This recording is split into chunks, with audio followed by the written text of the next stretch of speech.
EVM संदर्भात महादेव जानकरांनी एक विधान केलेलं आहे। ईव्हीएम हॅक करणं हे शक्य आहे असं त्यांनी म्हटलंय। ईव्हीएम विरोधात आंदोलन करणार असल्याचा पवित्रा सुद्धा त्यांनी घेतलेला आहे। जानकर यांनी प्रसिद्धीसाठी हे बोललं असावेत असं चंद्रशेखर बावनकुळे यांनी म्हटलेलं आहे।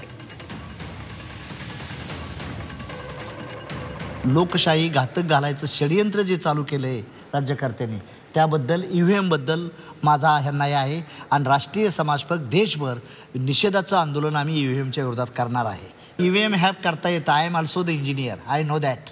ईव्हीएम हॅक करता येतं, सर्व हॅक करता येतं, प्लेन हॅक करता येतं, फ्लॅग हँकर हॅक करता येतं, हे करता येत नाही का? त्यामुळं लोकशाही जर जिवंतच ठेवायची असेल तर त्यांनी काय करावं, बॅलेटच्या माध्यमातून लोकशाही आणावी। आम्ही त्यांचं स्वागत करू, केंद्राचं आणि राज्य सरकारचं। महादेव जानकराबद्दल तुम्हाला माहिती आहे की ते काही मीडियामध्ये दिवसभर बातमी चालली पाहिजे म्हणून बोलले असतील।